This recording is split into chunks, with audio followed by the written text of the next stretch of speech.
What is up, everyone? Welcome to the channel. So I got another video for you guys, with everything that's going on, in the world right now. I thought I would give this video a watch to have a somewhat of an understanding of, why things are, playing out the way they are. So let's get to it. It's called Putin's War on Ukraine Explained by the channel Vox.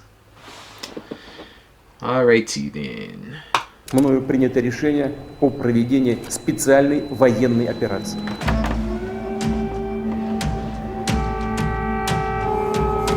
So the only semblance that so far that I understand of the situation is Russia declared war on the Ukraine because there was a discussion of Ukraine possibly joining NATO, but they actually didn't.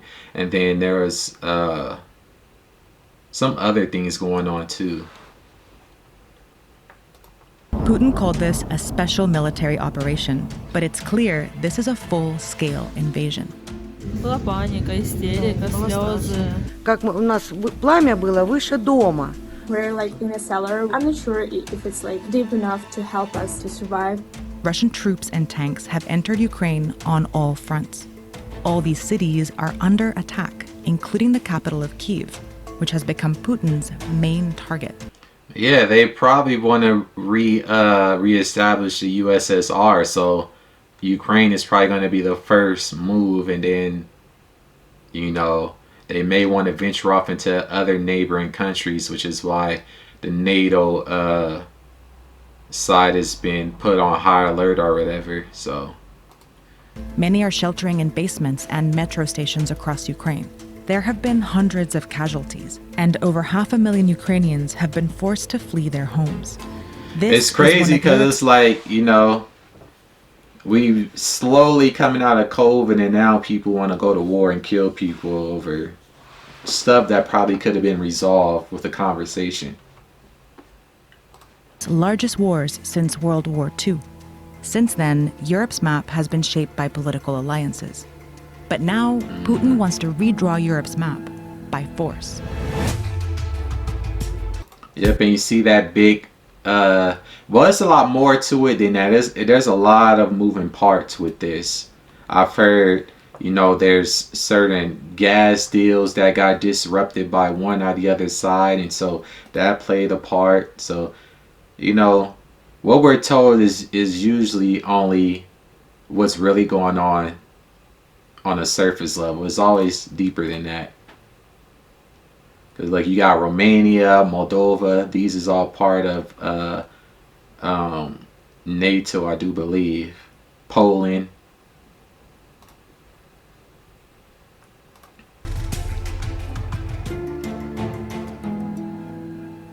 Современная Украина целиком и полностью была создана Россией. Putin has long claimed Ukraine belongs to Russia and they are one people. We're not just close neighbors, we're one nation. But Ukraine is a sovereign nation with its own language, culture, and political system. And while the two countries do have a shared history, Ukraine has fought hard for its own identity. Ukraine was part of the Russian Empire. Kind of like the situation with Taiwan and China, right?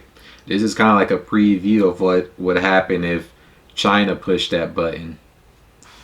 In the 18th and 19th centuries.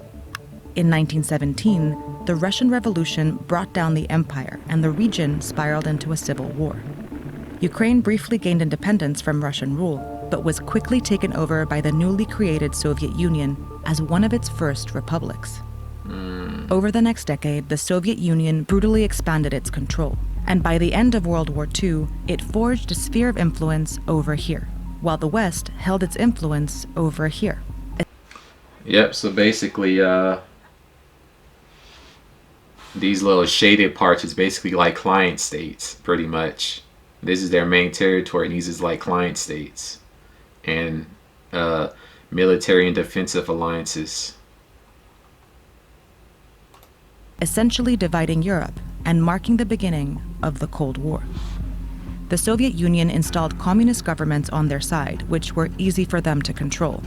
But the West so it's all developed about into control. democracies with capitalist economies. The deep ideological divide fueled distrust and tensions between the two sides, and soon these fears hardened into military alliances. In 1949, these countries, along with the US and Canada, NATO. formed the North Atlantic Treaty Organization, or NATO, and promised to defend each other from invasion. A few years later, these countries joined the Soviet-led Warsaw Pact alliance, and each side built up its military. I remember reading about that in history, the Warsaw Pact. I remember that terminology. And now these countries is part of NATO now. Poland, Romania, all these countries right here, I believe, is part of NATO. To protect itself from the other. Europe remained this way for decades, until one side finally collapsed. Yep, once the USSR collapsed, that allowed them By to late 1991, republics like Ukraine began declaring independence from Soviet domination. reestablish The Soviet Union lines. dissolved into 15 independent countries, including a much weaker Russia. And the Soviet sphere of influence disappeared as many countries overthrew their communist governments. Even though the Cold War ended, the alliance on the other side of Europe was still going strong. In fact, it was expanding. In 1999, Poland, Hungary, and the Czech Republic joined NATO. In 2004, 7 more countries joined. That moved NATO into the old Soviet sphere of influence, making NATO's border with That's Russia. what it's all about, power and influence. Each side is jockeying for power and influence over the other, so. The longest And it's Ukraine ever been. got caught in the Belarus, middle. Ukraine, and Georgia were now the last post-Soviet countries left Now it's between Russia neutral. and NATO. But Ukraine and Georgia both wanted to join NATO for a long time, and that made them prime targets Yeah. for Russia. Ukraine became a NATO partner in 1990. Couldn't have that because basically your enemy is on your border and your doorsteps. You know, and if your enemy is allowed to establish, missiles and stuff within that region, it would be bad. So that's probably why he felt like he had to do that. Which brought them a step closer to becoming a member. Україна буде в НАТО. Це історична подія для нашого народу. And in 2013, they reached an association agreement with the European Union. But when it came time to sign the deal, They didn't. Ukraine's pro-Russian government refused. Instead, they chose to strengthen ties with Russia.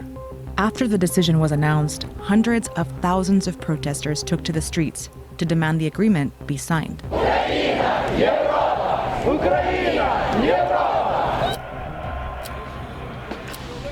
After months of peaceful protests, the Ukrainian president cracked down and killed more than 100 people, sparking more protests, which eventually drove the president out of office and the country. This meant Putin was losing political influence over Ukraine. Yep. So he decided to use force instead. Yep. That's First, what it's he about. invaded and annexed Ukraine's Crimean Peninsula. Then, Russia-backed separatists captured the regions of Donetsk and Luhansk and declared them independent of Ukraine. Since then, Ukraine has been locked in a conflict with Russia that has killed 14,000 people and displaced nearly 2 million.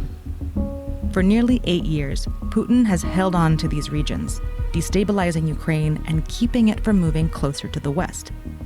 But in November 2021, Putin decided to go all in. Satellite images showed at least 100,000 Russian troops and military equipment piling up along the border of Ukraine. Yep. He was Putin repeatedly preparing denied for any war. plans to invade. But weeks later, he presented his demands to the West. His main demand was that NATO stop expanding and move its military borders back to where they were in 1997, away from Russia's. Western leaders rejected his demands. Instead, they put forces on standby and reinforced their military presence in Eastern Europe. Back at Ukraine's border, Russian troops continued to gather. And over here, along its border with Belarus, Russia began conducting huge military drills. On February 21st, the threat of war became real. Считаю необходимым принять уже давно назревшее решение.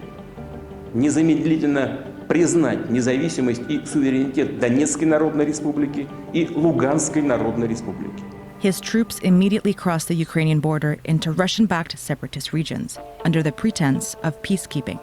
Ukraine announced a state of emergency, and President Zelensky made a direct appeal to the Russian people. Война лишит гарантий всех. Гарантий безопасности не будет больше ни у кого. Кто от этого пострадает больше всего? Люди.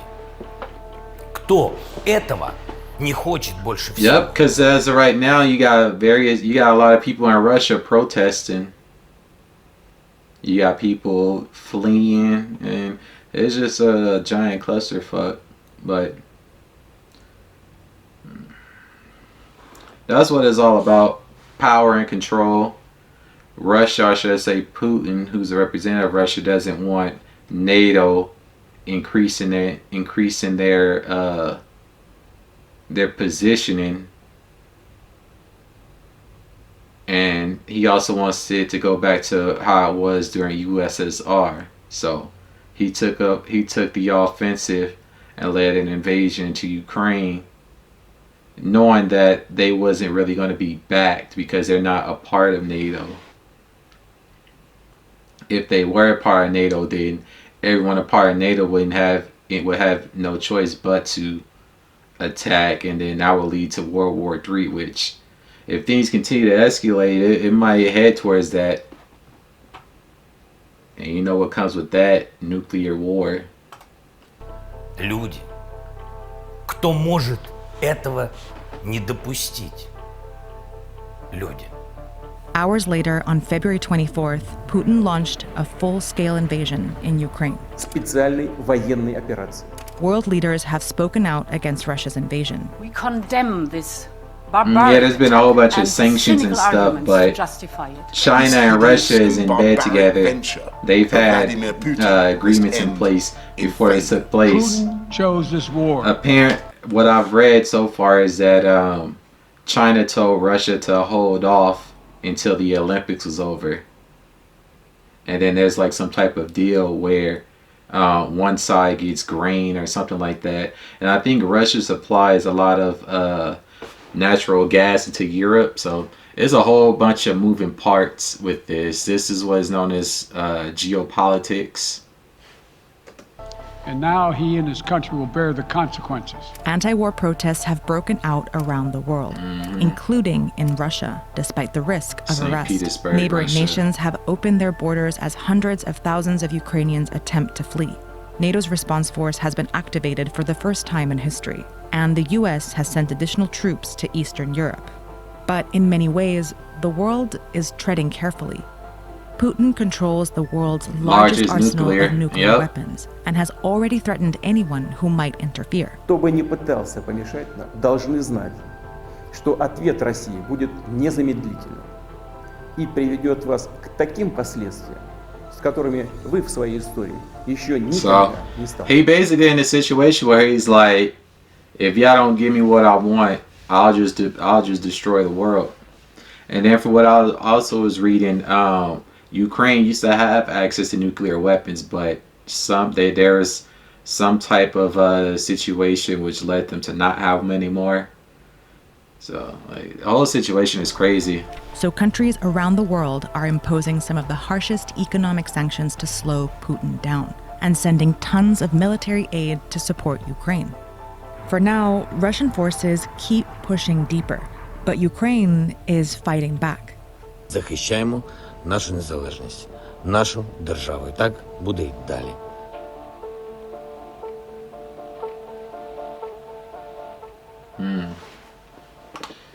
Wow.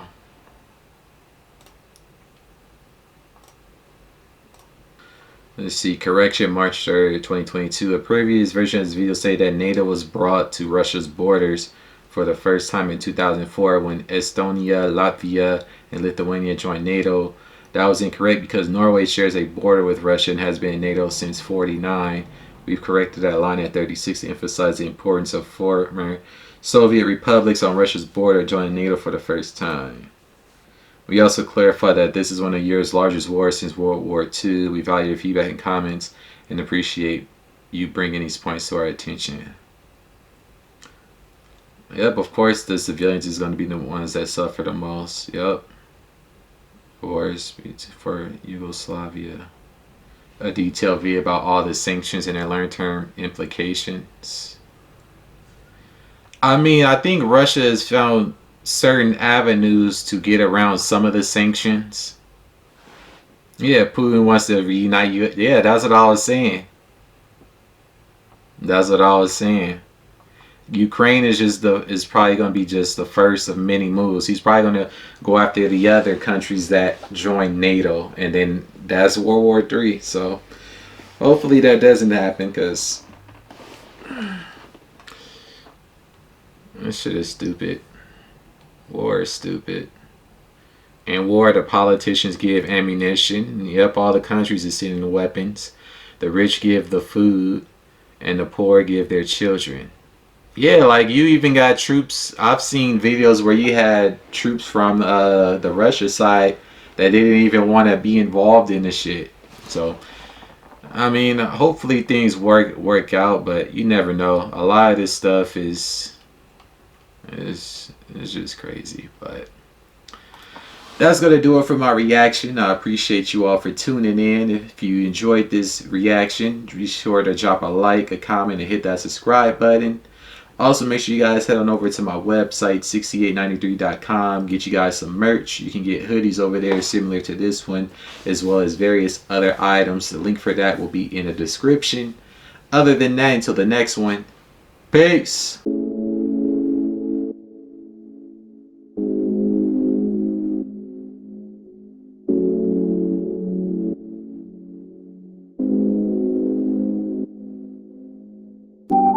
You